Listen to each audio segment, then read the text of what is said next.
በስመ አብ ወወልድ ወመንፈስ ቅዱስ አሐዱ አምላክ አሜን። በመጀመሪያ ከሰማይ ሰማያት ወርዶ ሰውን ቆርሶ ደሙን አፍስሶ 3 መዓልት 3 ሌሊት በከርሰ መቃብር አድሮ በሦስተኛው ቀን ከሙታን ተለይቶ የተነሳ በ40ኛው ቀን ወደ ሰማይ ያረገ ዳግመኛ ዓለምን ለማሳለፍ የሚመጣው አምላካችን ልዑል እግዚአብሔር እስከዚህ ሰዓት እስከዚህ ዕለት ጠብቆናልና ስሙ የተመሰገነ ይሁን። መምህራችን የኔታ ፍቅረ ማርያም ስለ ትዕቢትና ስለ ትሕትና አንስተው ሰፋ አድርገው አስተምረውናል። በተማርነው ትምህርት 30፣ 60፣ 100 ፍሬ ለማፍራት እንድንበቃ የአምላካችን እገዛና ረድኤት አይለየን። እኛ ክርስቲያኖች እውነት ለመናገር እድለኞች ነን። ከ1 እስከ 30 ባሉት ቀናት በ30ዎቹ ቀናት ሁሉ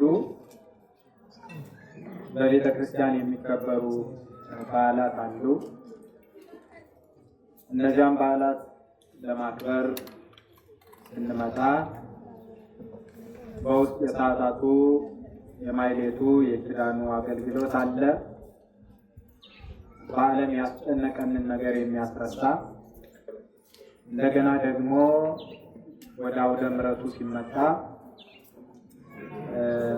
ነፍሳችን እረፍት የምታደርግበት አይምሯችን ከጭንቀቱ ነፃ የሚወጣበት ቃለ እግዚአብሔር በአባቶቻችን በመምህራን ይሰጣል። ከዚህ የበለጠ መታደል የለም።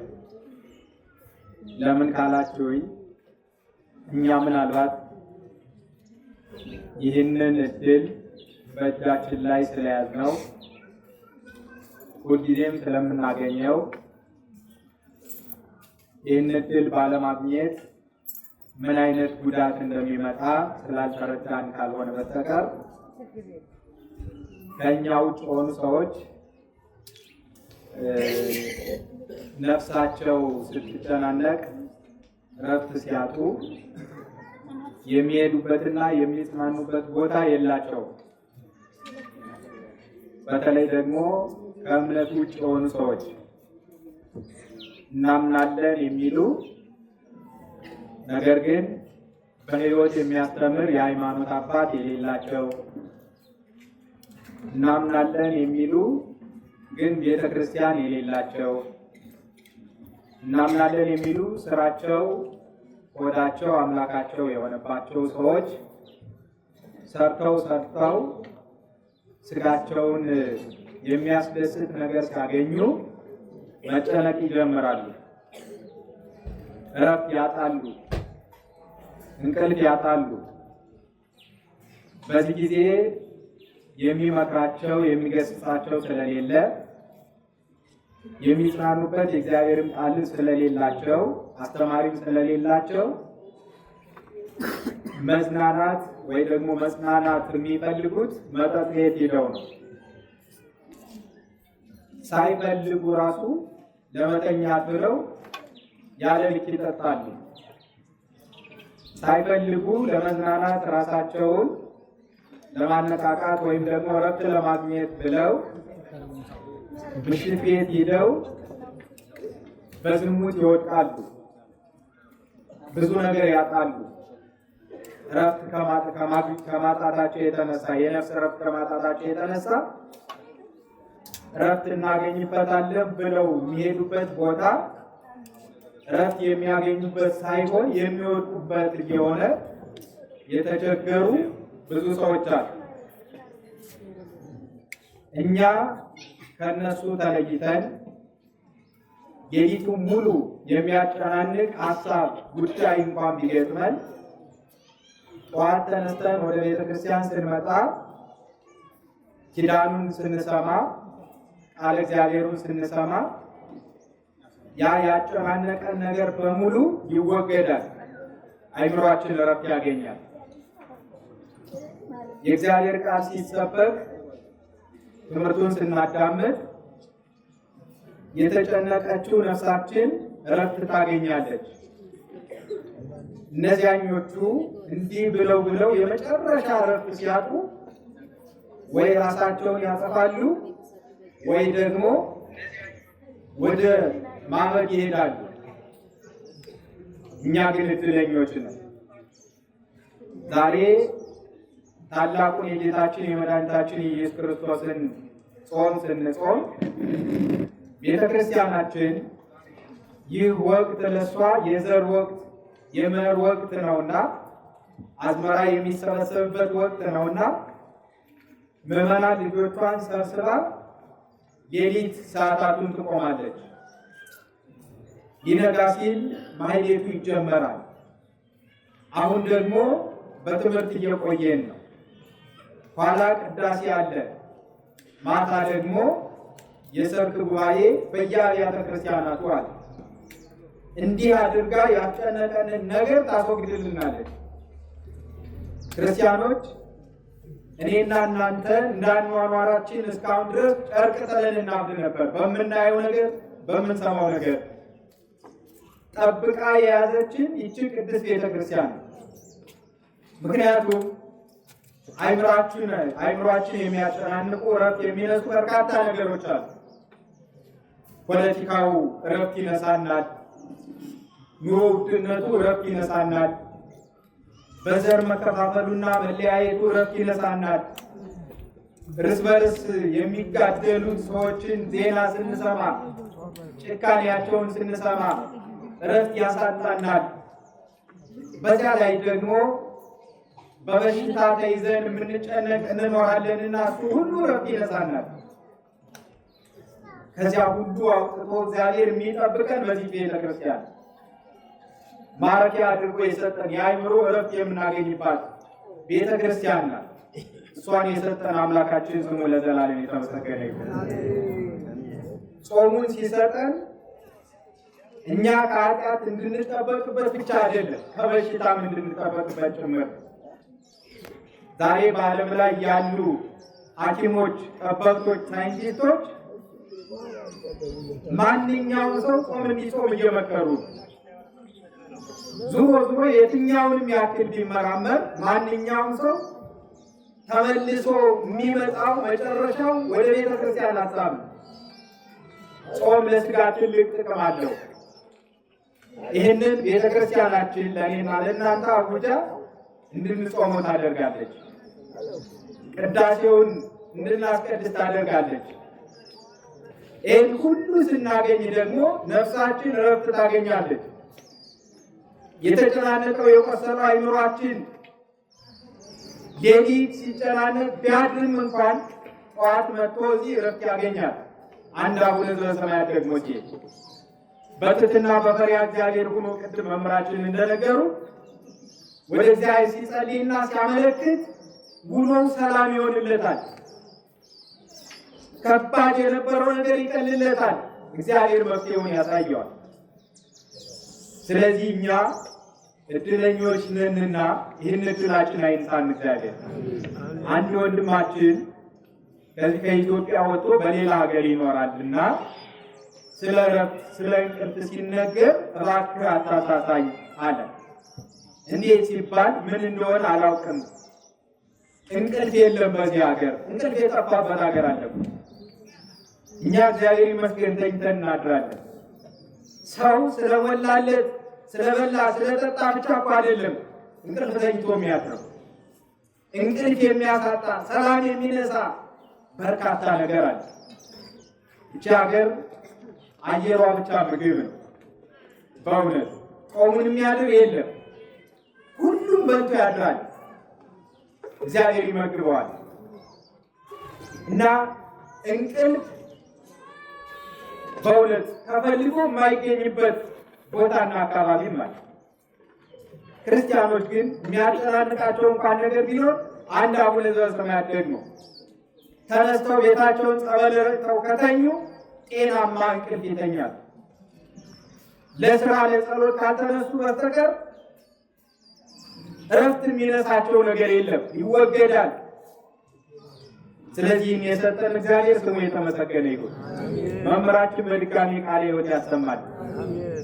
የጠፋው በግ በሚል ርዕስ አጭር ትምህርት እንማማራለን። ምን አልኳችሁ ምዕመናን? የጠፋው በግ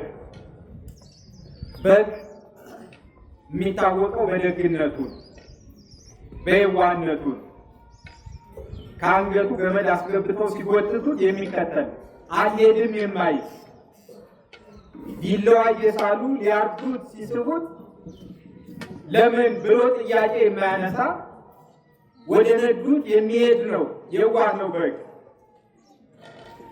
ስለጠፋው በግ ስንማማር ክርስቶስ ከሰማይ ሰማያት የወረደው ይህንን በግ ሊፈልግ ነው።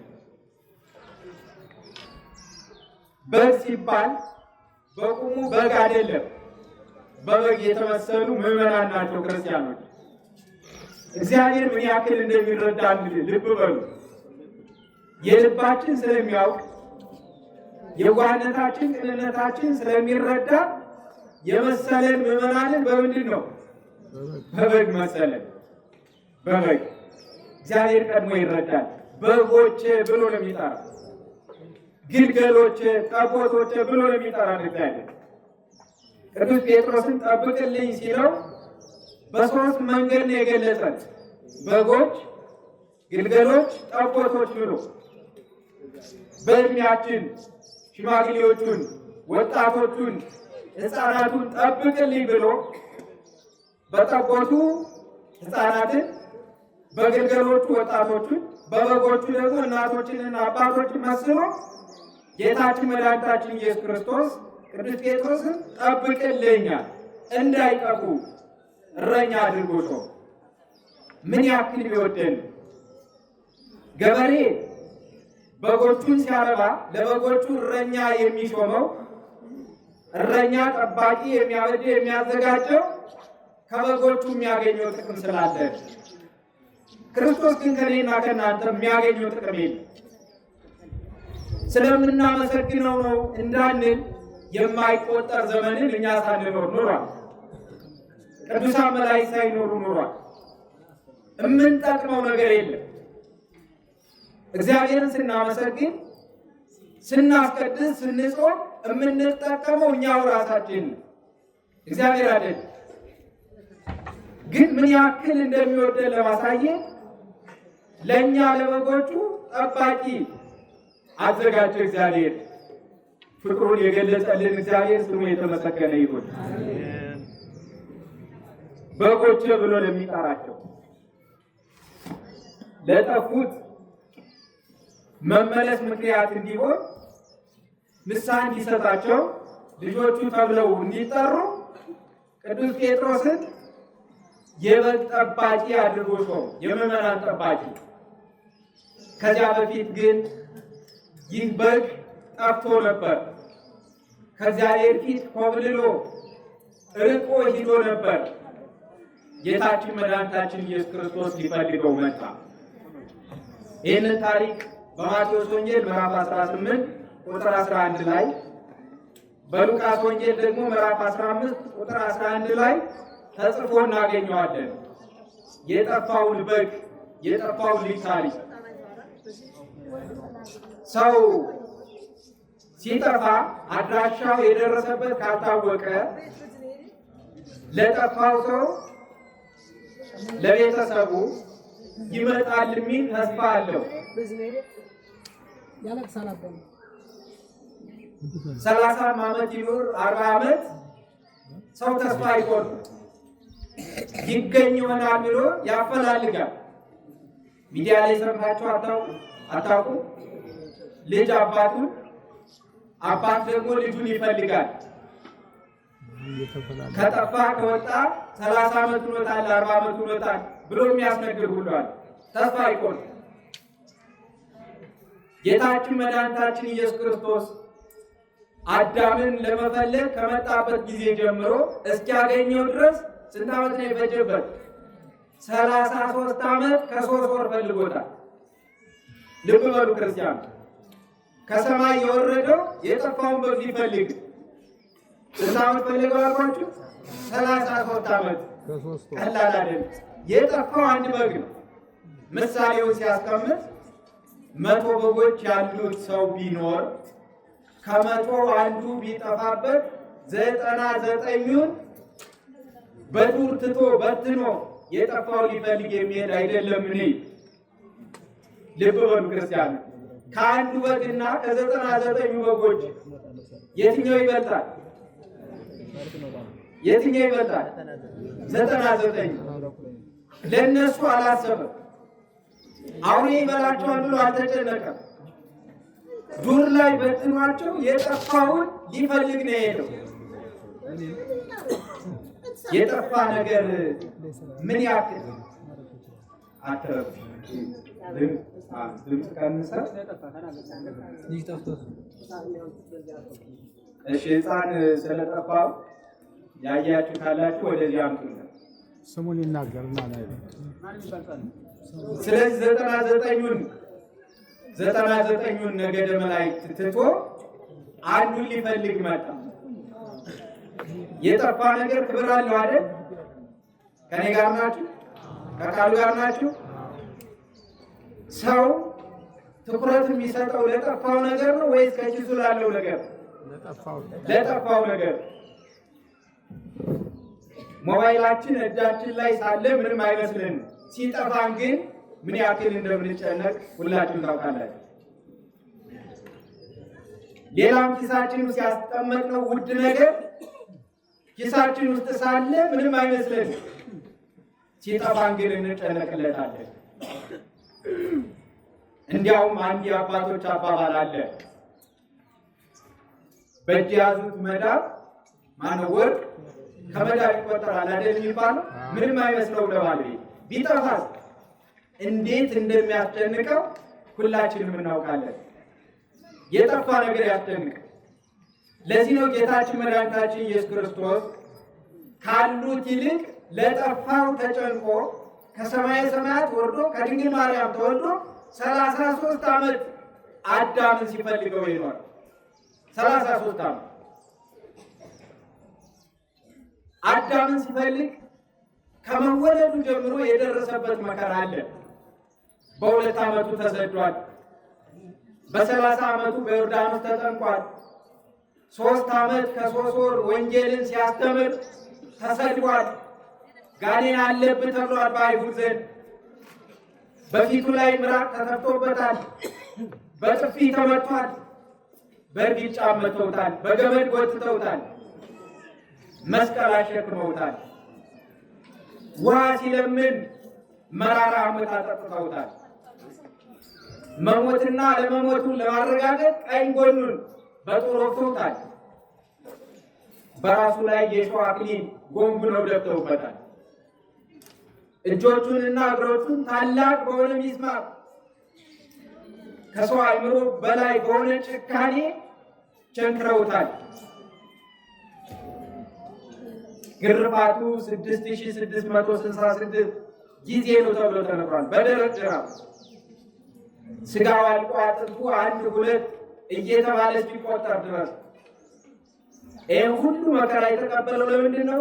አዳምን ለመፈለግ እሱን እስኪያገኘው ድረስ። አንዳንድ ጊዜ የጠፋ በግ፣ የጠፋ ላም፣ የጠፋ ከብት ትንሽ ራቅ ካባለ በኋላ ይሸጣል። አዳምም እንዲሁ ነበር። ከጠፋ በኋላ ተሽጦ ነበር። የገዛው ዲያብሎስ ክርስቶስ አዳምን ፈልጎ ሲያገኘው ዝም ብሎ አይደለም የሚወሰደው፣ በደሙ ገዝቶ ነው። በደሙ ገዝቶ ዋጋ ከፍሎ አቆ በወርቅ አላፊ ዘተሳይጠቅሙ ከዲያብሎስ የጠፋውን ልጁን አዳምን ክርስቶስ ፈልጎ ሲያገኘው ዝም ብሎ መውሰድ ፍትሐዊነት ስላልሆነ አዳም በገዛ እጁ ለዲያብሎስ ተላልፎ ስለተሰጠ ዝም ብሎ መቀማት ስለማይችል በምንድን ነው የገዛው? በወርቀ ደሙ ነው የገዛው። ደሙን ወርቅ አድርጎ ለዲያብሎስ ሰጥቶ ለዓለም አፍስሶ አዳምን ክሶ ዲያብሎስን አስጨንቆ ነው አዳምን የገዛው።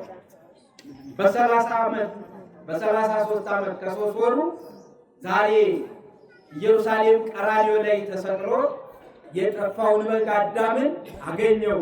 ስሙ የተመሰገነ ይሁን አምላካችን። እልልታውን ሰው ዛሬ ጾም ስለሆነ ጭብጨባና እልልታ የለም። በሐዘን የምናሳልፈው ይህን ጾምና ሁላችንም እግዚአብሔርን ብቻ በልባችን እናመሰግናለን። አገኘው አዳምን። ባገኘውም ጊዜ በትከሻው ተሸከመው ነው የሚለው። በምኑ ተሸከመው? የጠፋ ነገር ምን ያክል ክብር እንዳለው ይዩትማ። ከሱ ጋር የሚኖሩ 99 በጎች አሉ እኮ። 99 ነገደ መላእክት ናቸው። እነሱ በትከሻው አልተሸከማቸው።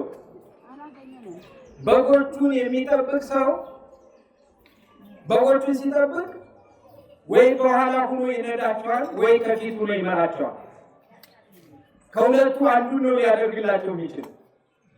የጠፋውን በግ ሲያገኘው ግን ምን መሰላችሁ የሚያደርገው? በትከሻው ነው የሚሸከመው። ከደስታው ብዛት የተነሳ ልጆቻችን ብቻ ነው አይደል አሽኮኮ ብለን ትከሻችን ላይ የምናስቀምጠው። እንደዚያ ነው ቤታችን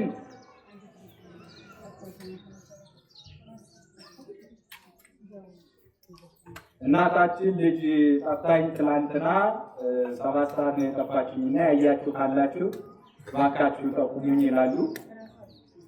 ራሷን የተላጨች ናት። ያያችሁ ካላችሁ ጠቁሙኝ ብለዋል። እንግዲህ ያያችሁ ካላችሁ ጠቁማቸው። ማሳሰቢያዎቹ መጨረሻ ላይ ይነገራሉ። ስለዚህ በትከሻው ላይ ተሸከመው። በገጠሯ ኢትዮጵያ ከብት ጠፍቶ ሲመለስ በጎቹ ጠፍተው ሲመለሱ ሲገኙ ከሌባ እጅ ሲመለሱ ምን ይደረግላቸዋል መሰላችሁ? ቀንዳቸው ላይ ለከብቶቹ ሻሽ ይታሰርላቸዋል። የክብር ምልክት። ሰው ለጠፋው ነገር ምን ያክል ክብር እንዳለው እዩ። እሱ ብቻ አይደለም፣ ጎረቤቱ የሰፈሩ ሰው ከቦ ነው የሚመልሰው ያን ከብት። ደስታው ልዩ ነው። ጎረቤቶቹ ዘመዶቹ እየመጡ እንኳን ደስ ያላችሁ የጠፋው ስለተገኘ ማለት። ይህንን ነው ጌታችን መድኃኒታችን ኢየሱስ ክርስቶስ በወንጌል የተናገረው ስለጠፋው ልጅ ስለጠፋው በግ ሲናገር ደስ ይለዋል። ከ99 ነገደ መላእክት ይልቅ ጠፍቶ በተገኘው በግ ደስ ይለዋል።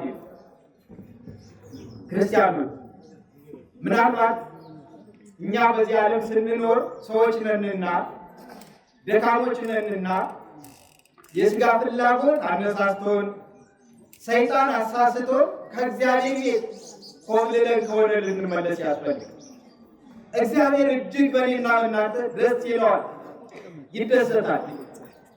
ምክንያቱም ጠፍተን ተገኝተናልና ካሉት ይልቅ በጠፋው እንደሚደሰተው ሁሉ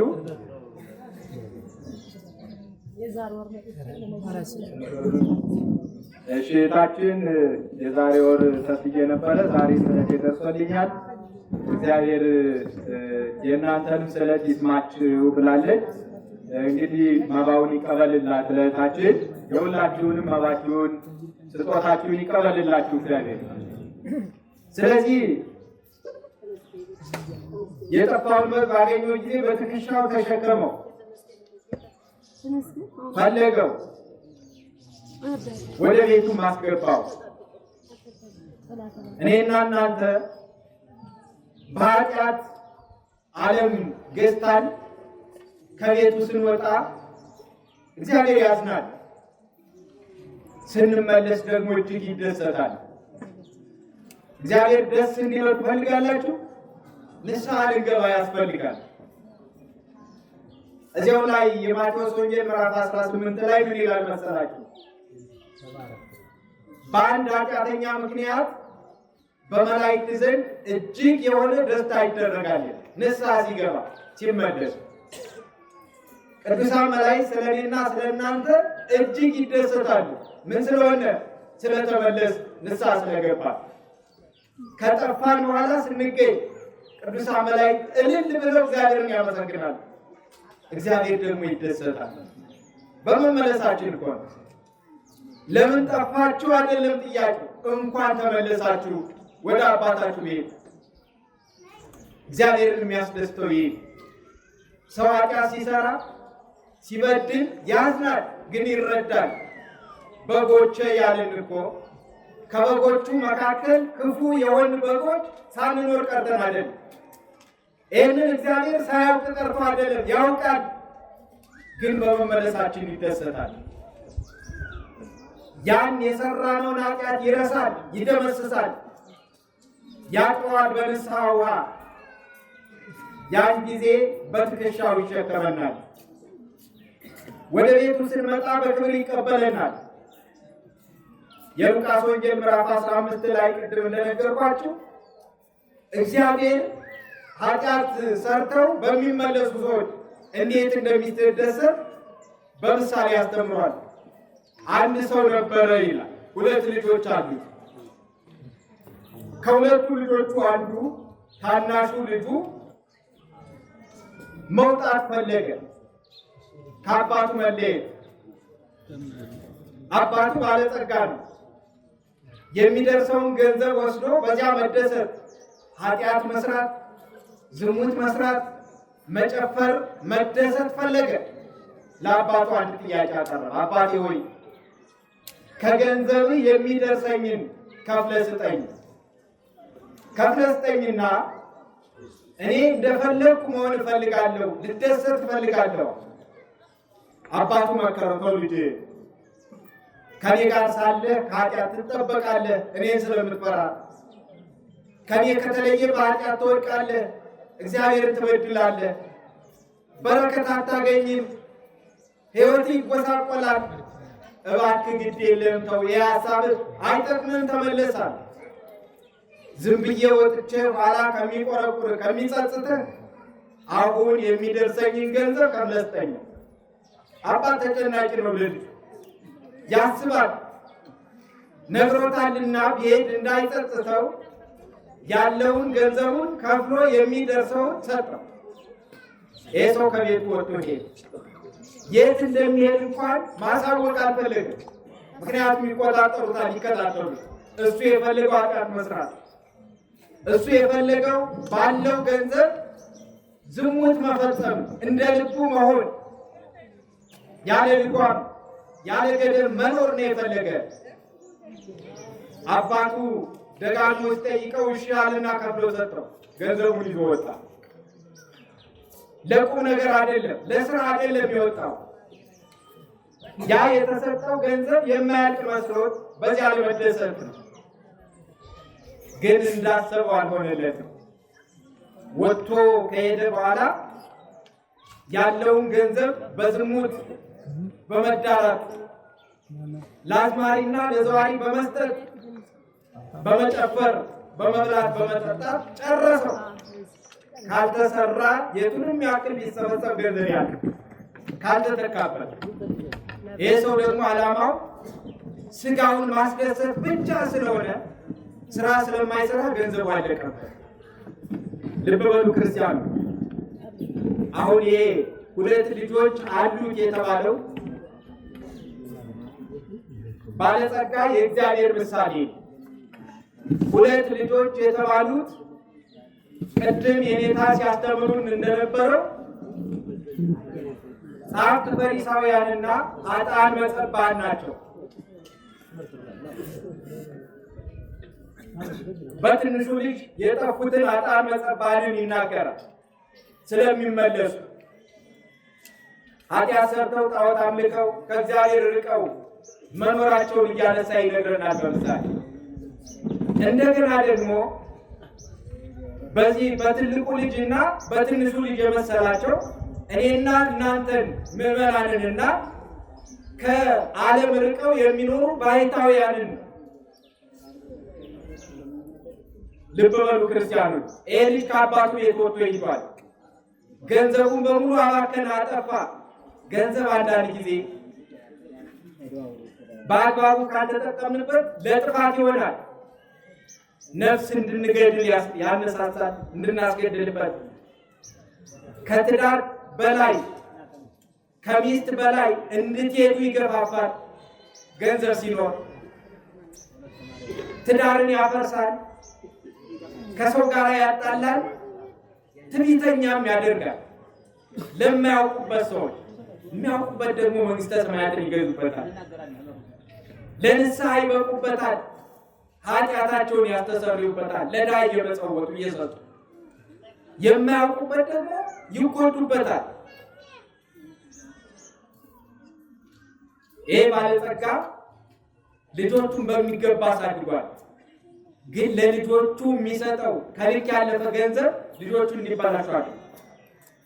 ክርስቲያኖች ልጅን ስታሳድጉ በአግባቡ ይሁን። ከልክ በላይ የሆነ ነፃነት ደግሞ ልክ እንዲሆኑ ያደርጋቸዋል። የድሃ ልጅ ቁም ነገረኛ ሆኖ የሚያድገው የእናትና የአባቱን ችግር እያየ እናቱን ልብስ እያጠበች እሱን ስታስተዳድረው፣ እንጀራ እየጋገረች በምታገኛት ገንዘብ እሱን ስታስተምረው የሚታየው መቼ ተምሬ እናትና አባቴን እለውጣለሁ የሚለው። የሀብታም ልጅ ከሆነ ደግሞ እንዳይጎልበት በየሰዓቱ ማታለያው ገንዘብ ከሆነ ሲያልቅ ሲወጣ ያለ ልክ ገንዘብ የሚሰጠው ከሆነ ምን እንደሚሰራበት ለእናንተ መንገር አይጠበቅብኝ። ልጆቻችን በአግባቡ ልናሳድግ ያስፈልግ። አሁን ይሄ ልጅ ለመውጣት ያሰበው እኮ የአባቱን ገንዘብ አይቶ ከአባቱ ያለውን ባያይ ገንዘቡን ልውጣ ብሎ ጥያቄ ያቀርብ። እንዴት ሰርቶ መለወጥ እንዳለበት ነው የሚያስበው፣ የሚጨነቀው። እንዴት ስራ ላግኝ ነው የሚያስጨንቀው። የአባቱን ከልክ በላይ የሆነ አታየና መውጣት ፈለግ። አባቱ ፈቀደለት፣ ወጣ፣ ያለውን ገንዘብ ጨረሰ። በመጨረሻ ወደ አባቱ ቤት እንዳይሄድ አፈረ። አልቆብኛል ብሎ እንዳይሄድ ድርሻውን ወስዷል። አባቱም እንደማይቀበለው ያውቃል። ስለዚህ አማራጭ ሲያጣ ምን አደረገ መሰላችሁ? ከሰው ቤት ሰራተኛ ሆኖ ገባ።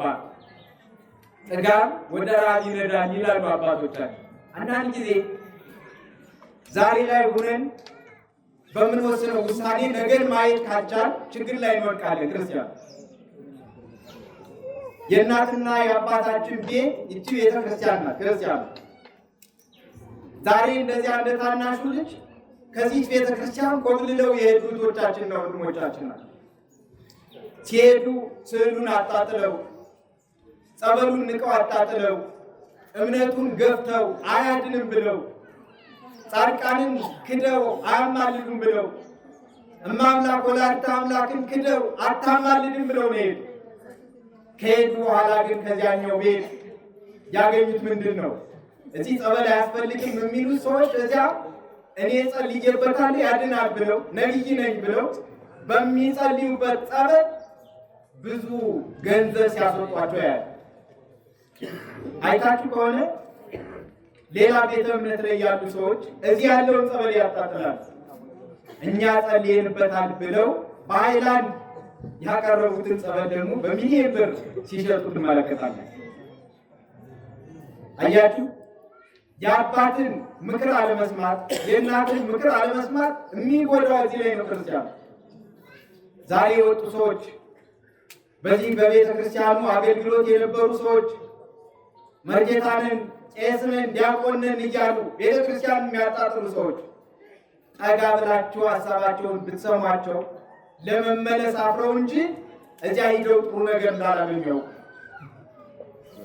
የዚህ ልጅ ምሳሌ የሚያስረዳን ይህንን ከእግዚአብሔር ቤት ስንወጣ ቀላል ይመስለናል። ምክንያቱም እዚያኛው ነፃነት አለ። አትጾምም የታጽሞልሃል ይሏል። ስታምን ድነሃል ይሏል። ይሄኛው ቀንበር ይሆንበታል፣ ወደዚያኛው ይሄዳል። ያ ነፃነት የመሰለው ነገር እየቆየ ሲሄድ ውሸት መሆኑን ሲረዳ አይምሮ ይጨነቃል፣ ለመመለስ ያፍራል፣ አያምኑኝም ብሎ ይጠራጠራል። በዚህ ምክንያት እረፍት ሳያገኝ ከሞቱ ይደርሳል። እግዚአብሔር ልቡን አይስጣቸው። ቤተሰብ ሲጠፋ እናትም አባትም ወንድምም እህትም ስለጠፋው ልጅ ስለጠፋው ቤተሰብ ይጨነቃሉ አይደል? ዛሬ የመናፍቃን ከዚህ ቤተክርስቲያን መውጣት እኔና እናንተ ሊያስጨንቀን ያስፈልግ። እግዚአብሔር እንዲመልሳቸው ልብ እንዲሰጣቸው እንደዚህ ብላቴና ከጠፋ በኋላ እንዴት እንደተጸጸተ ልነግራችሁ። ጠፍቶ ከሄደ በኋላ ገንዘቡን ሲጨርስ ያን የወደደውን በሩቅ ሆኖ ደስ ያሰኘኛል ያለውን ነገር እርካታ እንደሌለው ሲያይ ገንዘቡን ሲያልቅበት ሰው ቤት ነው የገባው። አፍሮ ነው ለመመለስ። ከሰው ቤት ከገባ በኋላ ደግሞ እንዲጠብቅ የታዘዘው እሪያዎችን ነው ወደ ዱር እንዲያሰማራ። የሀብታም ልጅ ነው፣ በቅንጦት የኖረ በድሎት የኖረ። እንዴት አድርጎ ይጠብቃቸው? ራበው። በዚያ ላይ እሪያዎቹ የሚበሉትን ቅጠል ቃሞ የሚባል ፍሬ ለመብላት ወደ ዛፉ ሲሄድ እሪያዎቹ ሩጠው ሂደው ሊበለው ያሰበውን ይበሉበት። ረሃቡ ሲጸናበት፣ ችግሩ ሲጸናበት ምን አለ? በአባቴ ቤት እህል ተርፏቸው ሁሉ ነገር ተሟልቶላቸው የሚኖሩ የቤት ሰራተኞች ስንት ናቸው? በድሎት የሚኖሩ ልጆች አይደሉም፣ ሰራተኞቹ ስንት ናቸው? እኔ እዚህ በረሃብ እሰቃያለሁ ለምን አልመለስም ብሎ ወደ ልቡ ተመለሰ። ሁላችንም ወደ ልባችን ይመልስ እግዚአብሔር። ለንስሐ ሞት እንድንበቃ ከቤቱ የራቅነውን እንድንቀርብ ያድርግ። ዛሬ ቅድም እንደነገርኳችሁ ብዙ ነገሮች ከቤተ ክርስቲያን አርቀውን በአካል ስለመጣን ብቻ አይደለም። ቅድም መምህራችን እንደነገሩ እግዚአብሔር ቤት መተን ስንጸልይ ልባችን ከሌለ፣ እግዚአብሔር ቤት መተን ስንቆም የሚያስጨንቀን ካለ ከእግዚአብሔር ቤት ወጥተናል፣ ቅዳሴውን ረስተነዋል፣ አካላችን ቁማልን። ስለዚህ ወደዚህ እንድንመጣ ልባችን ሊመለስ ያስፈልግ። የዚህም ብላቴና ልቡን አመለሰልን። ሰው ቤት ተቀጥሮ መስራቱ እንደማያዋጣው ተረዳ። በሕይወት በተግባራይ እግዚአብሔር የነጻነት አምላክ። በዚህ በታናሽ ልጅ የተመሰለው አዳም ነው። አዳምን እግዚአብሔር ፈጥሮ በገነት በክብር አኖረው፣ ልጅነትን ሰጥቶ ካኖረው በኋላ ግን ምንድን ነው ያለው? እችን ዕፀ በለስ ከበላህ ትሞታለህ ብሎ ነግሮታል። እንደሚሞት ገነትን እንደሚያጣ ክብሩን እንደሚያጣ አዳም አይ መብላት አለብኝ ብሎ ካሰበ መወሰን እንዲችል ነፃነትን ሰጥቶት አትብላ ብሎ እግዚአብሔር እጁን አላዘው።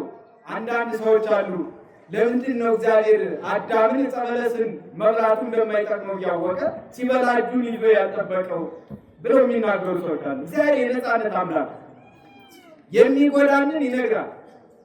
አሁን ፊታችን ላይ እሳትና ፍትፍት ቢቀርብልን የቱን ነው የምንመርጠው? ፍትፍቱን አይደል? እግዚአብሔርም እንደዚህ ነው አማራጮችን ያቀረበልን። እችን ዕፀ በለስ ከበላሃት እሳት ናት ብሎ ለአዳም ነግሮታል። በሕይወት የምትኖረው እችን ዕፀ በለስ ካልበላህ ነው ብሎ ነግሮት። አሁን አዳም ያችን ዕፀ በለስ ሲበላ እግዚአብሔር እጁን ቢይዘው ወይም ደግሞ እንዳይበላ ቢያደርገው ነፃነቱን ተጋፍቶታል አልተጋፋው? እግዚአብሔር የነፃነት አምላክ ነው። ብንበድለው እንኳን ነፃነታችን አይነኩም። ለዚህ ነው እኮ ዲያብሎስ አዳምን ሲገዛው ኑሯል። የእሱ ልጅ ሆኗል። የእሱ ባሪያ አገልጋይ ሆኗል። ግን ዝም ብሎ አልቀማው፣ ነፃነቱን ጠብቆለታል። የዲያብሎስን ሳይቀር ለምን ስጋውን ቆርሶ ደሙን አፍስሶ በጲላጦስ ፊት ተከሶ ይህንን ያደረገ ዲያብሎስ ስለሆነ እጌታ ፊት ሲቀርብ ቀባጠረ። እኔ ነኝ በአይሁድ አሳልፌ የሰጠው፣ ስለዚህ ካሳ እንዲሆን እባክህ እነዚህን ነፍሳት ይዘህልኝ ውጣ ብሎ በፈቃዱ ነው የሰጠው። ኃይል አለኝ ስልጣን አለኝ አምላክ ነኝ ብሎ አልቀማው። የነፃነት አምላክ ነው። አዳምንም እንደዚሁ አትብላ ይህችን ዕፀ በለስ ከበላህ ግን ትሞታለህ። አዳም ዕፀ በለስን በላ፣ ነፃነቱን አልተጋፋውም። እግዚአብሔር ከእግዚአብሔር ቤት ወጣ። ያቺ ይኖርባት የነበረችውን ገነትን አጣ። የብርሃን ልብሱን ክብሩን ተገፈፈ። ከጠፋ በኋላ ግን ጌታ ሊፈልገው መጣ። በሰርክ መጣና በገነት ቸር ነውና ገና ከሩቅ ሲመጣ ወደ አዳም እንዳይደነግጥ የብርሃን ልብሱን አጥቶ ተገፏልና በበለሷ ቅጠል ስር ተደብቆ ነበር። እግዚአብሔር ጠላቱ ሲሆን አምላክነትን ነው የፈለገ፣ እንደ እግዚአብሔር መሆን ነው የፈለገ። ይህችን ዕፀ በለስ ከበላችሁ አምላክ ትሆናላችሁ ስላለው ዲያብሎስ እንዲህ አድርጎ በድሎታል። ግን ሊያስደነግጠው አልፈለገም። ኮቴ እያሰማ ወደ ገነት አዳም ወዳለበት ሄደ። ያለበትን እያወቀ እንደማያውቅ ምን አለው? አዳም ሆይ ወዴት አለ ብሎ ጠየቀ። ቸርነቱ የበዛ አምላካችን እግዚአብሔር ስሙ የተመሰገነ ይሁን። ወዴት አለ እንዳይደነግጥ እኮ ነው። መጀመሪያ ኮቴውን አሰማው፣ ድምፅ ሰማ። ማን ነው ወደ እኔ የሚመጣ ብሎ እንዲዘጋጅ ራቁቱን ነው። በኋላ ደግሞ እያየው እንደማያየው ሆኖ እግዚአብሔር ምን አለ? ወዴት አለ አለ። አትብላ ያልከኝን ዕፀ በለስ በልቼ በበለሷ ቅጠል ተደብቄአለሁ ብሎ መለሰ። በሉጣ እንግዲህ አትብላ ብዬ ነበር፣ አታድርግ ያልኩህን ስላደረግ በዚህ መኖር አይገባም ብሎ ከገነት አስወጣ። እንደጠፋ እንዲቀር ግን አልፈለገም እግዚአብሔር። ከሰማየ ሰማያት ወረደ፣ ከድንግል ማርያም ተወለደ፣ ፈለገው፣ በዛሬው ዕለት አገኘ። ይህ ብላቴና ተመለሰ ወደ አባቱ ቤት። እንዲህ እለዋለሁ ብሎ አሰበ። በሰማይ እግዚአብሔርን በድያለሁ፣ ዝሙት ስለሰራ ኃጢአት ስለሰራ ሕይወቱን በጭፈራ በደስታ እንጂ እግዚአብሔርን በማስደሰት ስላላሳለፈ በሰማይ እግዚአብሔርን በድያለሁ፣ በምድር ደግሞ አንተን በድያለሁ። ከልቡ መመለሱን የምታውቁት መቼም አንዳንድ ጊዜ ሰውን እንዲህ ነው ብላችሁ ከምትነግሩት በሕይወት ሲኖረው ትልቅ ትምህርት ነው። በሕይወት ማለት ያን ችግሩን ሲያየው ነው የሚረዳችሁ። ተው ስትሉት አይሰማችሁ፣ ስትመክሩት አይሰማችሁ። አልመለስ ካለ ምንድን ነው ምከረው ምከረው እምቢ ካለ መከራ ይምከረው ይላሉ አባቶቻችን። መከራ የመከረውን ሰው ካስተማረው በላይ ሰው የሚነግረው የቃሉን ስለሆነ አይሰማው። መከራ ግን የሚመክረው በሕይወቱ ስለሆነ በደንብ ያዳምጣል። እና ምን አለ ብላቴና ሲመለስ ወደ አባቱ ቤት፣ በሰማይ አንተን በሰማይ እግዚአብሔርን በምድር አንተን በድያለሁ፣ ስለዚህ ይቅር በለኝና ከልጆችም እንዳንዱ አልቆጠር ይቅርብኝ። ነገር ግን ከሰራተኞቹ እንዳንዱ ተቆጥሬ ስራ እየሰራሁ ቀድሞ በድሎት በምቾት ነው የምኖር፣ አሁን ግን ስራ እየሰራሁ ሰራተኛው የምኖራል። አያችሁ ከልቡ እንደተመለሰ እንደተጸጸተ መከራው እንዴት እንደገረፋት እንዲህ አባቴ አጥፍቻለሁ ይቅር በለኝ ብሎ አይደለም ከጫማው የወደቀ ከሰራተኞቹ እንዳንዱ ይሆናል። በራሱ ላይ ወሰነ፣ ፈረደ። ይህንን እለዋለሁ አባቴ ይቅር ይለኛል አለና ተመልሶ ወደ አባቱ ቤት ከአባቱ ቤት ሲሄድ አባቱን አገኘና አባቴ ወይ ቀድሞ ስትመክረኝ አልሰማ ብዬ ደስ የሚያሰኝ መስሎኝ የሚጠቅም መስሎኝ ከቤት ወጥቼ ነበር። ነገር ግን አልጠቀመኝም፣ የመከርከኝ ደረሰ። እነሆ የወሰድኩትን ገንዘብ በሙሉ አጥፍቻለሁ፣ አባክኘዋለሁ። አሁን ምንም የለኝም፣ ረሃቡ ሊገለኝ ነው። ከሰው ቤት ገብቼ ነበር፣ የምበለው አጣሁ። ከእሪያዎቹ ጋር እኔ ያንተ ልጅ እየተጋፋሁ ፍሬ ልለቅም ስል እንኳን ማግኘት አልችል ብዬ እንዲህ ብዬ ተጎሳቁያለሁ። ስለዚህ አባት ወይ እባክህ ከልጆቹ እንዳንዱ እንኳን አትቁጠረኝ፣ ባጠፋው ጥፋት ልቀጣ፣ ግን ሰራተኛ እንዲሆን ፍቀድልኝ። በዚህ ጊዜ አባቱ ደስ አለውና በመመለሱ የቀድሞውን ጥፋት አላይ፣ የጠፋውን ገንዘብ አላይ። ልጅ ሆይ መጣህ በሉዋል። ወዲያው አዋጅ ነገረ ለሰራተኞች፣ ሂዱና ጫማውን አምጡለት። ልጄ ድሃ ሆኖ ተቸግሮ በባዶ እግሩ እየሄደ ነው፣ ጫማውን ይልበሳል። ልብሱን አምጡለት፣ ልብሱን ይልበስ። ለጣቱ ደግሞ ወርቅ አምጡለት፣ ወርቁን ይሰር። ከመንጋዎቼ የሰባውን ፍሪዳ አምጡልኝ፣ ረዱትና እንብላው እንደሰትበት። እስመ ዝንቱ ወልዴ፣ ይሄ የጠፋው ልጄ ከጠፋ በኋላ ሙቶ ይሆናል ካልኩት በኋላ ተገኝቷልና አለና ይሄ ሁሉ አደረገለትልኝ። ይሄ ወደ ወርቁ ሲተረጎም ጌታችን መድኃኒታችን ኢየሱስ ክርስቶስ ለአዳም የሰጠውን ክብር የሚያመላክት ገነትን አጥቶ ነበረ። ገነትን መለሰለት። በመስቀል ላይ ተሰቅሎ ከፈለገው ካገኘው በኋላ በትከሻው ተሸክሞ ወደ የት ወሰደው? ወደ ገነት። ወርቁን እሰሩለት ማለት ወርቅ የክብር መገለጫ ምልክት ነው። ክብሩን ልጁነቱን መለሰለት። ቦታውን ገነትን መለሰለት። ሀብቱን መለሰለት። ፍሪዳውን አረደለት ማለት ክርስቶስ ራሱን ሰዋለት። እንዲህ አድርጎ አዳምን አዳነ። ያኛው ምሳሌ ነው። የተጠቀመው በስጋው ምንም ፈጣሪዬ በድያለሁ ብሎ ንስሐ ቢገባ የተመለሰው ወደ አባቱ ቤት። ያ የጠፋ ልጅ የተባለ አዳም ነው። ከጠፋ በኋላ እንደተገኘው አዳምም በእግዚአብሔር ተፈልጎ ተገኘ። ወደ ቤቱ እንደተመለሰው ወደ ገነት ተመልሷል። ወርቁ እንደታሰረለት ልጅነቱ ተመልሶለት በክብር መኖር ችሏል። አዳም ሰው ቤት ተቀጥሮ ነበር፣ ነፃ ወጥቷል። ያ ልጅ አዳምም የዲያብሎስ ተገዥ ሆኖ ነበር። ከዚያ ነፃ ወጥቶ የእግዚአብሔር ተገዥ ለመሆን በቅቷል። ይህን ያደረገ እግዚአብሔር ስሙ የተመሰገነ። ይህንን ካደረገለት በኋላ ተድላ ደስታ ሲያደርጉ አዝማሪዎቹ ተሰብስበው ስለ ልጁ ሲዘፍኑ ሲጨፍሩ፣ ታላቁ ልጅ አባቱን ለማገልገል ስራ ወጥቶ ነበር እና ከስራ ሲመለስ ይህን ድምፅ ሰሙ። ምንድን ነው ብሎ ሲጠይቅ የጠፋ ወንድምህ ተገኝቷል ከጠፋ በኋላ እና ሲመጣ አባትህ ፍሪዳውን አርዶለት፣ ቀለበት አስሮለት፣ ጫማውን ቀይሮለት፣ ልብሱን ቀይሮለት ደስ ብሏቸው ጎረቤቶቹ እየዘፈኑ ነዋል። ተቆጣ። ይሄን አልገባም፣ እኔ ሜልቴን ለአንተ ሳገለግል ኑሬያለሁ፣ ስታዘዙ ኑሬያለሁ፣ ከፈቃድ እንኳን አልወጣሁም። ይሄ ገንዘብህን ያባከነ በኃጢአት የወደቀ ከአንተ የኮበለለ ሰው ሲመለስ ግን ፍሪዳ አደረግክለት።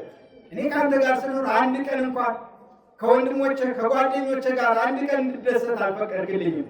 ስለዚህ አልገባም አባቴ ያለ ወጣና ለመነው። ልጄ ሆይ አንተ ያለው ከኔ ጋር ነው፣ ለእሱ ከፍዬ ነው የሰጠሁት።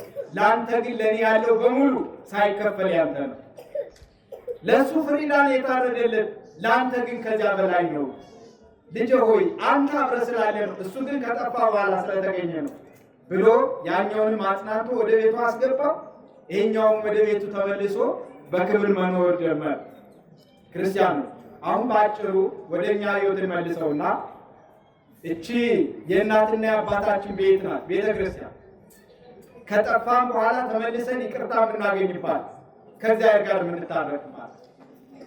በድላችኋል፣ አጥፍታችኋል፣ ለዚያ ካሱኝ አይልም እግዚአብሔር። መመለሳችን አይቶ ይደሰት።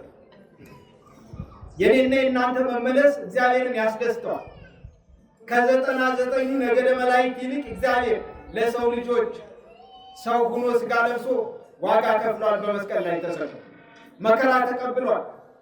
40 መዓልት 40 ሌሊት ከዘረጋ እጆቹን እንዲህ ለጸሎት ከዘረጋ ሰዓት ከቆመ ሳያርፍ ጾመልና ማንን ለመፈለግ? እኔና እናንተን ለመፈለግ።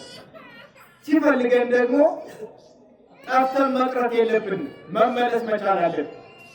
ስለ ጠፉት መጸለይ መቻል አለብን። እግዚአብሔር በቤቱ እጆቹን ዘርግቶ ይቀበለን፣ በትከሻው ላይ ያስቀምጠናል በክብር። የሚፈልገው መመለሳችን ለንስሐ ሞት እንድንበቃ ቅዱስ ፈቃዱ ይሁን። የጠፋውን በግ ባገኘው ጊዜ በትከሻው እንደተሸከመው እንደተንከባከበው ያን የጠፋውን ልጅም ልጄ ሆይ ብሎ የክብር ልብስ እንዳለበሰው እግዚአብሔር እኔና እናንተ ወደ ቤቱ ከተመለስ ሥጋ ወደሙን ይሰጠናል። ለዚያ ልጅ ፍሪዳው እንደታረደለት ክርስቶስ ዛሬ ከንስሐ ስንመለስ ይዞ የሚጠብቀን ክቡር ሥጋውን ክቡር ደሙን፣ እዚያ የጠፋንበት ቤት ስንመለስ ይዞ የሚጠብቀን ቀድሞ ያገኘነውን ልጅነትን። ይህንን ለማግኘት በንስሐ መመለስ ያስፈልግ። ቅድም መምህራችን እንደነገሩ ቤተ እግዚአብሔር ስንመጣ በትሕትና በፈሪሃ እግዚአብሔር ሆነን ራሳችን ዝቅ አድርገን ጌታ ሆይ በድያለሁ ልንል ያስፈልጋል። ብንበድልም ባንበድልም፣ ምክንያቱም እንኳን እኛ መላእክትን በእግዚአብሔር ዘንድ ንጹሐን አይደሉም፣ በድለዋል። ነገደ ዲያብሎስ ወድቋል። እኛ የሰው ልጆችን ደካሞች ነን። ምንም የትንም ያክል ብንጠነቀቅ ከኃጢአት ርቀን ከኃጢአት ነጽተን መኖር አንችል። ስንመለስ ግን እግዚአብሔር ያንን እንዳልነበረ አድርጎ ይደመስሰዋል። ዘማዊውን ድንግል ያደርገዋል። ኃጢአተኛውን ንጹሕ ያደርገዋል። እግዚአብሔር የሚፈልገው የኔና የእናንተ መመለስ ለንስሐ ሞት እንድንበቃ አምላካችን ይርዳል። እቺ ወቅት ከእግዚአብሔር ጋር የምንገናኝባት፣ ኃጢአታችን የሚሰረይባት፣ የሚደመሰስባት፣ የሰራነውን በደል እያሰብ የምናለቅስባት ወቅት ነው። አይዞ የሐዘን ወቅት ነው፣ የምንደሰትበት አይደለም።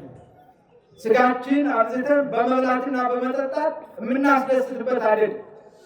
አባቶቻችን በበረሃ ከዘጉ አይወጡ፣ እህልም አይቀምሱም። 40 ቀን ሙሉ ዘግተው ከእንከዋ ተለይተው የሚጾሙ አባቶቻችን አሉ።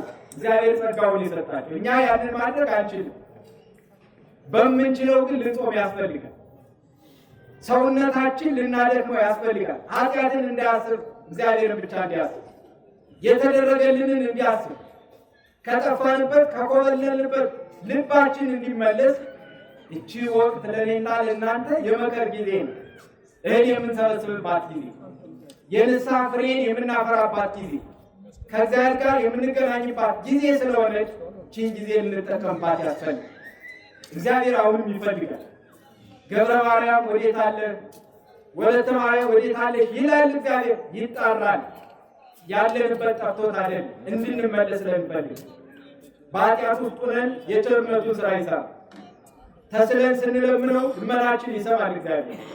በድለኛል አልሰማህም አይል፣ በፍቅሩ ለመሳብ ለመመለስ።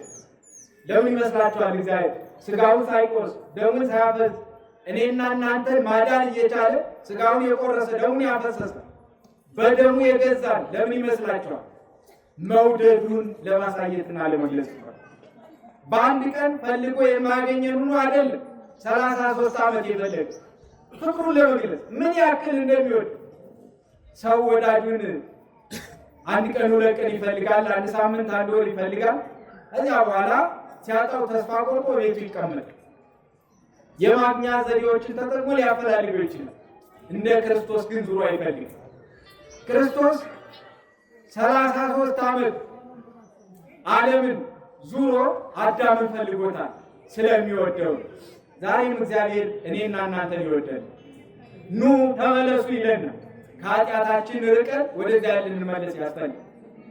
የጀመርናቸው የክፋት ስራዎች በሙሉ ለእኔና ለእናንተ የሚጠቅሙ አይደል። መልካሙን ስንሰራ ነው እግዚአብሔር የሚወድና እንድንመለስ አምላካችን ይርዳን። ወስብሐት ለእግዚአብሔር አሜን። ሁላችንም ከያለንበት ለጸሎት እንነሳ። እንግዲህ እስከዚህ ድረስ ይበቃናል። ትምህርቱም ይሰጣል፣ ትማራላችሁ፣ ቅዳሴውንም ታስቀድሳላችሁ። ማታ ከ11 ሰዓት ጀምሮ ደግሞ የሰርክ ጉባኤ አለ። መጣችሁ እንድትማሩ ለማሳሰብ እወዳለሁ። አሁን ወደ አባታችን ወስዳችኋለሁ።